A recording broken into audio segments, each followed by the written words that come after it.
진분수의 곱셈에 대해서 알아보도록 할게요. 첫 번째는 단위분수 곱하기 단위분수에 대해서 알아볼게. 단위분수라는 것은 분자가 1인 분수야. 그래서 2분의 1, 3분의 1, 4분의 1 이런 분수들이 단위분수라고 하는 거야.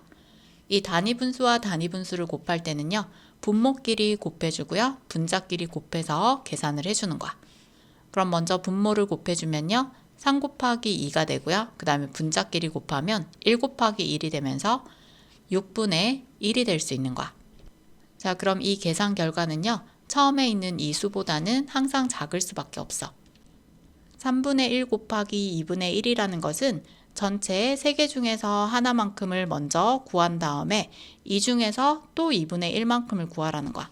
그럼 얘를 둘로 나눈 것 중에서 한 칸을 의미하는 거니까 전체 하나, 둘, 셋, 넷, 다섯, 6칸 중에서 하나가 답이 될 수 있는 거야. 그래서 이 계산 결과는 항상 곱하는 수보다는 작게 나올 수밖에 없는 거야. 두 번째는 진분수 곱하기 단위분수에 대해서 알아볼게. 진분수와 단위분수를 곱할 때도요. 분모는 분모끼리, 분자는 분자끼리 곱해서 계산을 해줄 수가 있어. 분모는 5 곱하기 2고요. 분자는 3 곱하기 1이야. 약분이 되면 분자 분모는 약분을 해주면 되고요. 약분이 안 될 때는 그대로 곱해주면 돼. 5 곱하기 2는 10이고요. 3 곱하기 1은 3이 되면서 10분의 3이 되는 거야. 세 번째는 진분수 곱하기 진분수에 대해서 알아보도록 할게요. 진분수와 진분수를 곱할 때도 분자는 분자끼리, 분모는 분모끼리 곱해서 계산을 해줄 거야. 자, 곱하는 방법은 3가지가 있는데 첫 번째 방법은 마지막에 약분을 해줄 거고요. 두 번째는 가운데서 약분하고 그 다음 세 번째는 처음부터 약분하는 방법이야. 먼저 첫 번째 방법은요. 분모끼리 곱하고 분자끼리 곱해줘서 그 계산 결과를 먼저 구하는 거야. 그럼 4, 3, 12, 3, 2, 6 이렇게 구한 다음에 마지막에 약분을 해줄 거야. 그럼 6, 1은 6, 6, 2, 12에서 2분의 1이 되고요.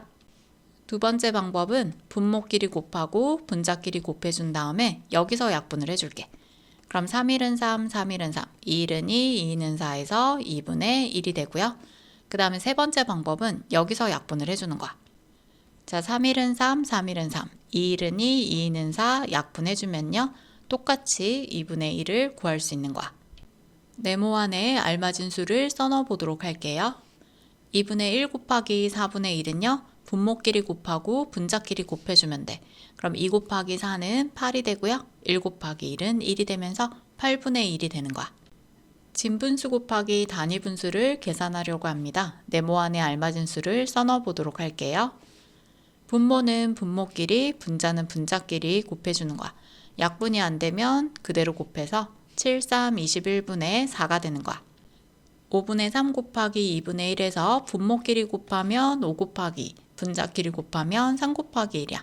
그럼 약분 안 되니까 10분의 3이 되는 거야. 진분수 곱하기 진분수를 여러 가지 방법으로 계산하려고 합니다. 네모안에 알맞은 수를 써넣어 보도록 할게요. 5분의 2 곱하기 7분의 6은 분모끼리 곱하고요. 분자끼리 곱해주는 거야. 약분이 되면 약분을 해주면 되고요. 약분이 안 되면 그대로 곱해주면 돼. 그럼 5, 7, 35분의 6이 12가 되는 거야. 9분의 4 곱하기 8분의 7은요. 분모끼리 곱해주고 분자끼리 곱해주는 거야. 그리고 분자 분모가 약분될 때는요. 4, 1은 4, 4, 2, 8 약분해준 다음에 2, 9, 18분의 1, 7은 7이 되는 거야. 6분의 5 곱하기 4분의 3에서 3과 6이 약분되지. 그럼 3, 1은 3, 3, 2, 6 이렇게 약분을 해준 다음에 분모끼리 곱하고 분자끼리 곱해줘. 그럼 2, 4, 8분의 5가 되는 거야.